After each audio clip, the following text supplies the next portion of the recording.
नमस्कार। इस वक्त बड़ी खबर आ रही है। लोकसभा चुनाव का आधार सफर समाप्त हो चुका है, यानी शुरुआती 3 चरणों में 283 सीटों पर वोटिंग हो चुकी है।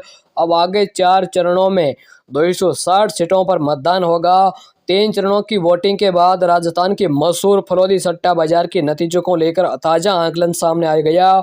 यानी देश में लोकसभा चुनाव का 3 चरण मतदान हो चुका।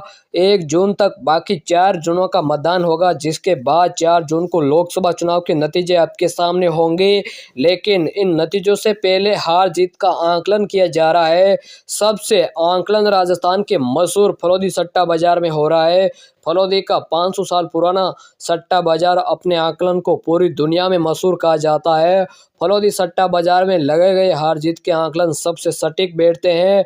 हालांकि ये केवल आंकलन है। तीसरे चरण मतदान के बाद लोकसभा चुनाव को लेकर फरोदी सट्टा बाजार का ताजा भाव आंकलन सामने आया और बीजेपी की चिंता बढ़ा सकता है, क्योंकि देश में लोकसभा की कुल 543 सीट है, जिसमें आम चुनाव 2024 के पहले चरण में 102 सीटों, दूसरे चरण में 88 और तीसरे चरण में कुल 93 लोकसभा सीटों पर मतदान हो चुका। मतलब देश में आम चुनाव का आधा सफर समाप्त हो चुका और बाकी कुल 4 चरणों में 260 सीटों पर मतदान होगा। अब देखने वाली बात होगी भाजपा को कहां कितने सीट मिलेगी। तीसरे चरण के मतदान के बाद फरोदी सट्टा बाजार कुल 543 सीटों में से भाजपा को 296 300 सीट पर जीत की बात कर रहा है। वहीं एनडीए गठबंधन कुछ यानी 329 से 332 सीट पहुंचने की संभावना जताई जा रही है। बात विपक्षी दलों की करें तो कांग्रेस के लिए फरोदी सट्टा बाजार 58 से 62 सीटों पर जीत की संभावना जताई जा रही है। दूसरे चरण के मतदान के बाद फरोदी सट्टा बाजार भाजपा को 360 से 310 सीट दे रहा था। ऐसे में एक चरण की वोटिंग के बाद यानी 7 से 10 सीटों के नुकसान की भविष्यवाणी की गई। लेकिन बात करें राजस्थान, तो यहाँ लोकसभा चुनाव की कुल 25 सीट है, जिससे पहले 12 चरण में मतदान हुआ। दूसरे चरण में 13 सीटों पर मतदान हुआ। फरोदी सट्टा बाजार के अनुसार प्रदेश में कुल 25 सीटों में से भाजपा को 17 से 19 सीट आने का अनुमान लगाया है। वहीं सट्टा बाजार के अनुसार अब तीसरी बार जाकर कांग्रेस खाता खोलने की स्थिति में हो गया।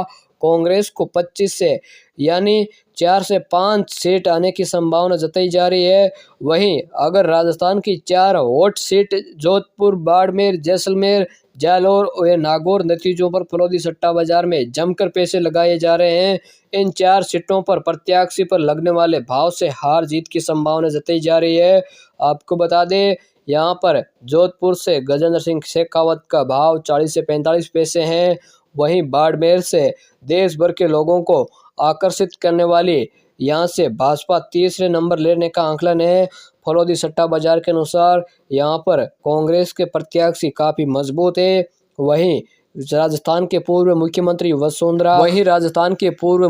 अशोक गहलोत के पुत्र वैभव गहलोत की जालोर सीट से यहाँ पर भाजपा बढ़त जा रही है और वैभव गहलोत हार का सामना करना पड़ सकता है।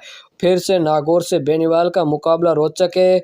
यहाँ से आरएलपी इस बार काफी मजबूत स्थिति में है। आपको अलग वीडियो बनाकर जानकारी दी जाएगी कौन किस सीट पर मजबूत दावेदार बताया जा रहा है। धन्यवाद।